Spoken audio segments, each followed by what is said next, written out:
Hi everybody, welcome to episode 40 of the Photography Explained podcast. In this episode, what is product photography? I'm your host Rick, and each week I will try to explain one photographic thing to you in plain English in less than 10 minutes without the irrelevant details. My aim is to explain things in just enough detail to help you and I with our photography and no more. It is also my aim to try and say this without having to read it off the page. Got to episode 40 and I'm still having to read it out. Oh well. Maybe next time. I'm a professionally qualified photographer based in England with a lifetime of photographic experience, which I share with you on my podcast. What is product photography? Note to self, stop using the word so at the beginning of sentences. Here is my answer. Product photography is the specialism of photographing products to show them at their best for display, sale and marketing purposes. Product photography is used to allow buyers to make informed decisions about the purchase of products. Product photography is a key part of the marketing of products online, with excellent product photography allowing products to stand out.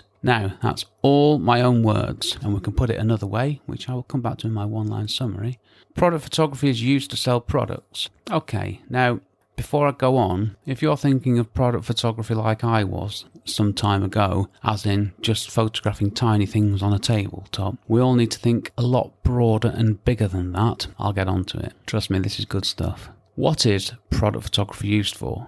Now, I touched on this in the answer that I gave you earlier. If you think about it, any photograph of a product you've ever seen is a result of product photography. Now, if you just think about that for a minute, that's, in theory, the possibilities with this genre of photography. There you go, I've used the word genre finally. Are literally endless. Any product you've ever seen a photo of, that's product photography. That's quite a thing, isn't it? And we can be confident in the knowledge there will always be products. Always, I assume, be the internet, there will always be a need for product photography. Number 2, my list of stock questions. I'm not doing the Google questions this week because this is one I know more about that I'm happy to speak about from my experience. I've done a bit of research. Number 2, do I love product photography?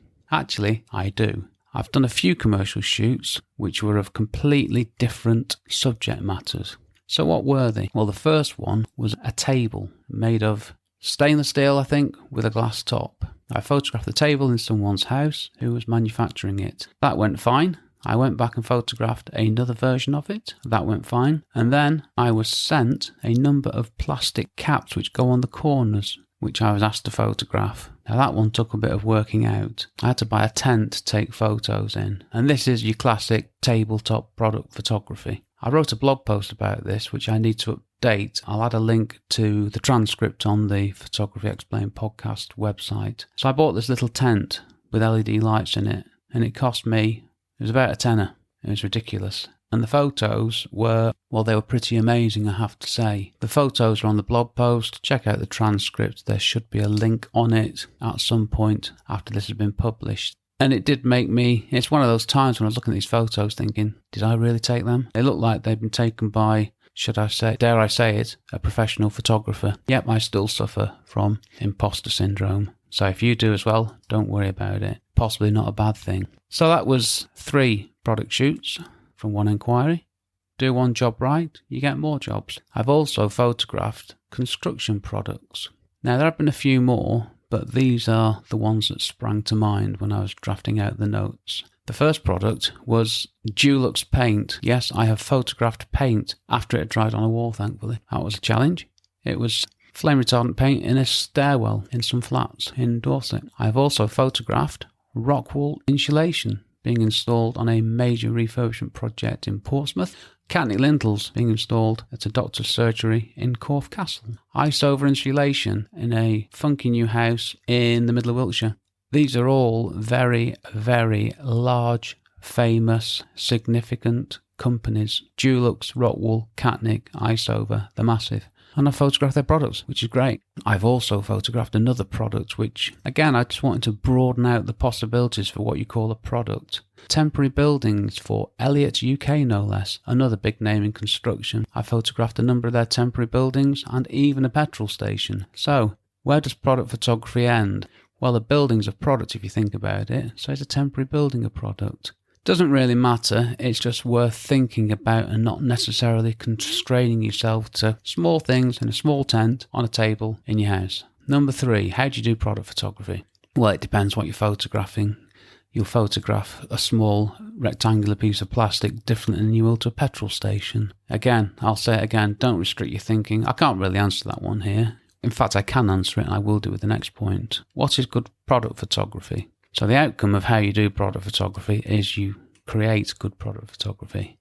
So if you're commissioned to photograph a product, you should issue images to the client that show the product at its best and also technically correct. Talking here in terms of size, shape, colour, scale and proportion.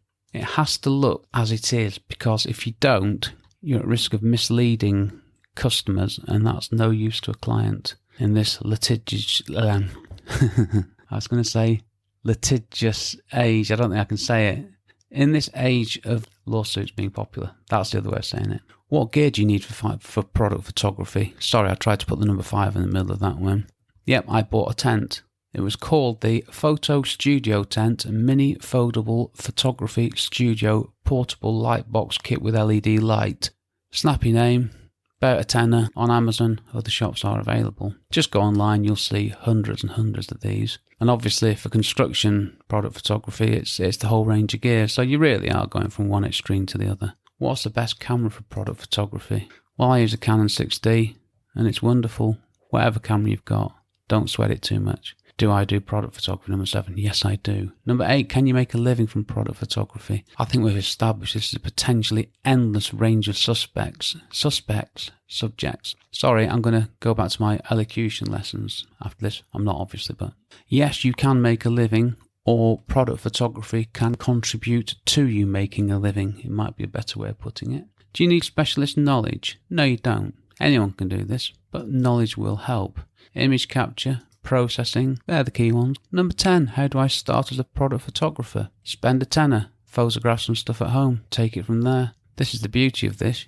You can spend that small amount of money, you can buy some great kit, and then you can photograph anything that will fit into it, which is fantastic practice. And then, because we're all digital these days, well, I assume you are, because I certainly am, it costs you nothing to process these images, play around, refine your technique to the best that you can. So this is genuinely something you can learn at home for virtually no cost. So that was product photography. My one-line summary. Product photography is the photographing of products to help them sell. That's nice, I like that. What do I want you to do now? Number 1, do this one thing, photograph a product. Number 2, let me know how you got on Twitter. Send me a message at RickPhoto. Share a photo if you want. Number 3, subscribe to my podcast if you enjoy this episode. This helps me. Number 4, rate and review my podcast if you enjoy this episode. This also helps me. And number 5, I know I'm asking a lot, aren't I?